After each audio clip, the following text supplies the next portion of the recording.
Welcome back guys. ඔන්න අලුත්ම video එකක් අපි අරගෙන ඉක්මනටම ආවා.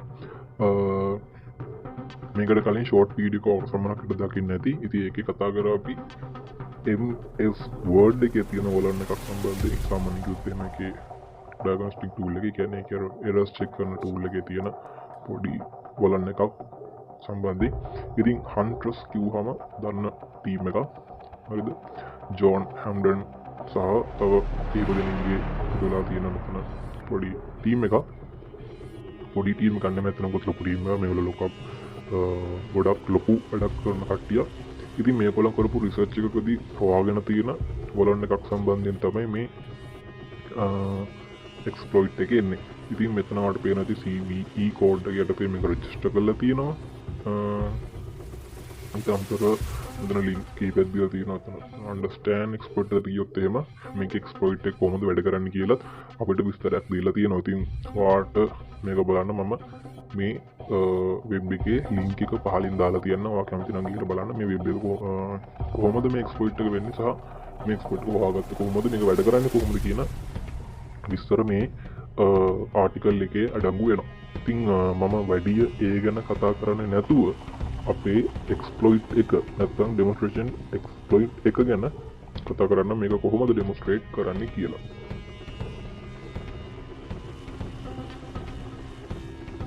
ඉතින් මේකේ වැඩ කරන්නේ කොහොමද කියන එක ගැන සඳහන් වෙනවා. මම ඒ ගැන චූටි දෙයක් කියන්නම්. මේකෙදි මේ අර MS ළඟ තියෙන ඒකේ troubleshooting tool එකත් එක්ක තියෙන වලන එක. ඉතින් ඒකේ තියෙන පොඩි අවුලක් තමයි මේකෙන් තියෙන්නේ. මේකේ අර තියෙන protocol එකක් එක්ක සම්බන්ධ වෙද්දී එතනදී අපිට remote code execution එකක් කරන්න පුළුවන්කමක් තියෙනවා. ඉතින් ඒක තමයි මේගොල්ලෝ payload එකක් ඒකට set කරලා ඒ ආකාරයෙන් සහ ඊට අමතරව මේක කරන්න පහසු වෙන Python script එකක් අපිට දීලා තියෙනවා. ඉතින් Python script එක අපිට පුළුවන් ජෝන් හැම්ඩන්ගේ GitHub එකට ගියොත් GitHub එකෙන් අපිට repo එක දාගන්න. ඉතින් මේක තව විස්තර ගොඩක් තියෙනවා. ඉතින් මේකට පහලින් තියෙන්නේ මේ payload එක.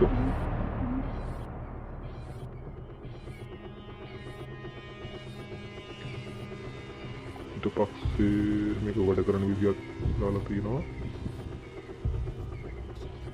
මේක processing වෙන විදිහ.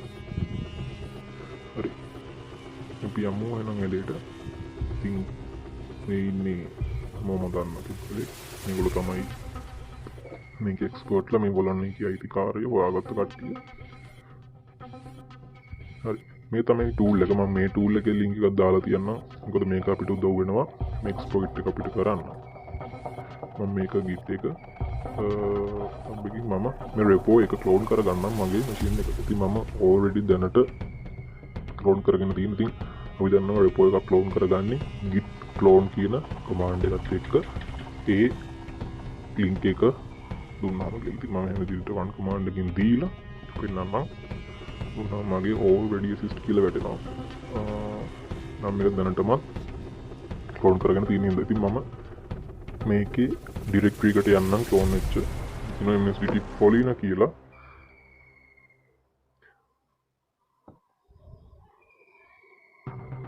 හරි.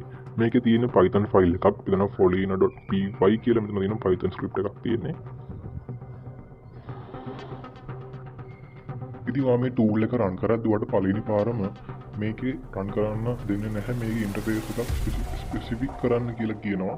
ඒ කියන්නේ මේක run වෙන්න ඕනේ මොන interface එකකින්ද කියලා. ඉතින් මම මෙතනදී මේක run කරන්නේ local host එකකින් හින්දා. මම local network attack එකක් නිසා කරන්නේ මම මගේ local host IP එක ස්ටික් කරගන්නම් මගේ ස්ක්‍රීන් එක.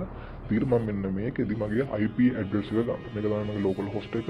ඉතින් මේ local host එකෙන් මට පුළුවන් වෙනවා මේ local host එකේ යටතේ තියෙන machines මේකෙන් අප්ලා තියෙන machines වලට attack කරන්න.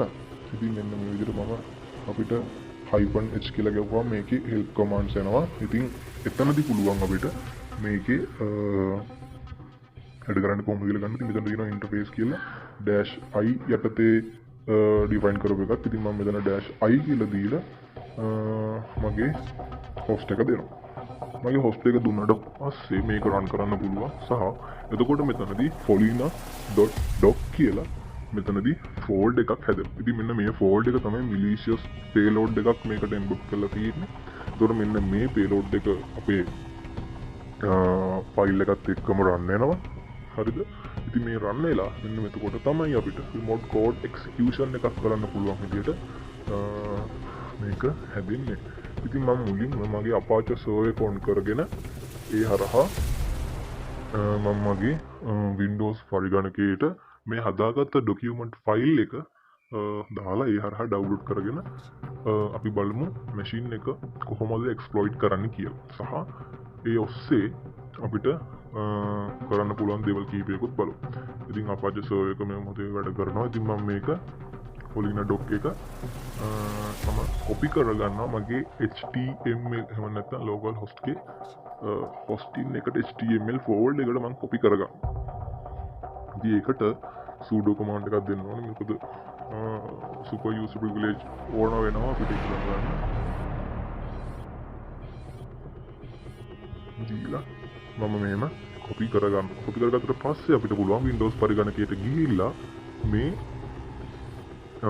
ෆයිල් එක ඩවුන්ලෝඩ් කරගන්න. ඉතින් මම මෙතන දානවා දැන් හරි ඩවුන්ලෝඩ් වුණා ෆයිල් එක. ඉතින් මම ඩවුන්ලෝඩ් ෆෝල්ඩර් එකට ගිහලා මෙන්න මේක මේ විදිහට මගේ ඩෙස්ක්ටොප් එකට කොපි කරගන්න. හරි ඔන්න තියෙනවා අපේ malicious payload එක. ඉතින් මේක document file එකක් විදිහට තමයි මේ වැඩ කරන්නේ. ඉතින් මෙතනත් මේක මේ විදිහට list එකක් විදිහට වැඩ කරනවා. ඉතින් මම මේක double click කරාම මට වෙන උතන මුතු නමුත් මෙතන තියෙනවා edit කියලා. කියන අපිට edit කරන්න පුළුවන් වෙන මේක හදන්න. එතකොටම පේනවාට මෙතනදී calc එක open වෙලා තියෙනවා. ඉතින් calc එක open වෙන්න තමයි මෙතන python script එක අපිට defaultly දීලා තියෙන්නේ. නමුත් ඔයාලට කැමති නම් මෙතන කැමති code දෙන්න පුළුවන්. ඒකට C කියන එක දෙන්න ඕනේ. කියන්නේ -c කියන එකෙන් option එකෙන් අපිට පුළුවන් කැමති code එකක් දෙන්න. කියන්නේ cmd එකට කෝල් එකක් වෙනවා. මෙන්න මේක ඕපන් කරන්න. ඉතින් මම දැන් දුන්නේ notepad කියලා. අපි බලමු notepad එක pop up වෙයිද කියලා. ඉතින් ඔයාලට පේනවා මෙන්න මෙතනදී notepad එක අපේ කලින් කැල් එක ආව විදියට pop up වුණා. ඉතින් මේ විදියට ඔයාට කරන්න බැරි මොනවද? ඉතින් මේකෙන් අපිට පුළුවන් කැමති නම් reverse shell එකක් ගන්න. reverse shell එකක් කරන් ඒ ඔස්සේ මුළු machine එකේ තියෙන කොහොම files නම් මම ගන්න. ඉතින් මම බලන්න reverse shell එකක් ගන්න විදිය. හරි. දැන් ඔන්න port 991 එකකින් මේක shell එකක් ඉන්නවා. list එකක් active වෙලා. එන්න එතකොටම tools එක run වෙලා තියෙනවා. හරි. මම දැන් ආයෙ යන්නම් මගේ virtual box එකට. ඔයාලට පේනවා ඇති මෙතන දැන් reverse shell එක open වෙලා තියෙනවා Windows පරිගණකයේ. ඉතින් මම මෙතනදී who am I කියලා ගිහම මට පේනවා KAPHP කියලා. KP backslash එකක් එක්ක HP කියලා තියෙනවා අපේ user කවුද කියලා. ඊට පස්සේ මම directory කියලා ගන්න. හරි. මේ තියෙන directories ටික දැන් අපි ඉන්න directory එකේ තියෙන files ටික තමයි මේ තියෙන්නේ. ඉතින් මෙතනින් ඔයාලට cd command එක use කරලා අපිට කැමති path එකකට යන්න පුළුවන්. ගිහිල්ලා ඒ files ගන්න පුළුවන් සහ files upload කරන්න පුළුවන්. ඉතින් මෙතනදී කැමති දෙයක් කරන්න පුළුවන්.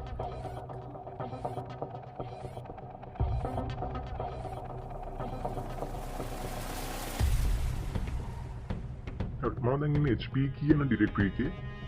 මම ඒකෙන් desktop එකට change වෙනවා. ඉතින් ඔයාලට පේනවා මෙතන Follina doc එක. දැන් අපි desktop එකට copy කරපු ෆයිල් එකක් මෙතන තියෙනවා. ඉතින් ඔයාලට කැමති නම් මේක මෙතනදී මේක අප්ලෝඩ් කරන්න පුළුවන් සහ ඩවුන්ලෝඩ් කරගන්න පුළුවන්. මේක තියෙන දේවල් ගන්න පුළුවන් සහ මොනවද දෙයක් මෙතනදී කරගන්න හැකියාවක් තියෙන. ඉතින් virtual shell එකක් ගත්තාම මොකද මේකෙලින්ම මේකේ ඇඩ්මිනිස්ට්‍රේෂන් එක තමයි වැඩ කරන්නේ.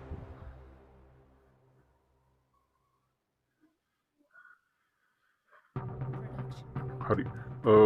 ඉතින් ඔන්න ඔය විදිහට තමයි මේ exploit එක වැඩ කරන්නේ. ඉතින් ඔයාලට පොඩක් විස්තර මේක exploit එක මොන වගේ එකක්ද තව මේ වගේ ඒව කලින් ඇවිල්ලා තියෙනවාද ඒ ඔක්කොම විස්තර අර Hunters කියන වෙබ් එකෙන් බලා ගන්න පුළුවන්. අපි බලමු තව මොනවද කරන්න පුළුවන් කියලා. ඉතින් short video එකේ තිබ්බා එකපාරට වෙබ් එක ඕපන් වෙලා ඒකෙන් YouTube එකකින් වෙනම music එකක් එක වීඩියෝ එකක් play වෙන එකක් මම පෙන්නන ඒක මම කරලා ඉතින් අපිට පුළුවන් command කියන තැනට අපිට open වෙන්න ඕනේ ඒක start command එකත් එක්ක දෙන්න. ඉතින් එතනදී මම දෙපැත්තේ අර mark දෙකක් දා ගන්නවා. ඒක තමයි ඒක තනි command එකක් විදිහට වැඩ කරන්නේ. ඉතින් එතන මේකත් ඕකනලා පේනවා දැන් වැඩ කරන විදිය. ඉතින් ඔන්න ඔහොමයි අද වැඩේ වුණේ. හරි ඉතින් මේකෙන් ඔයාලට තවත් කරන්න පුළුවන් අලුත් මොනවා කරා නම් ඒවා try කරන්න, අලුත් දේවල් try කරන්න, අලුත් දේවල් හොයන්න. ඉතින් තවත් අලුත් වීඩියෝ එකකින් සෙට් වෙනකම් සියලු දෙනාට ජය වේවා. Happy hacking.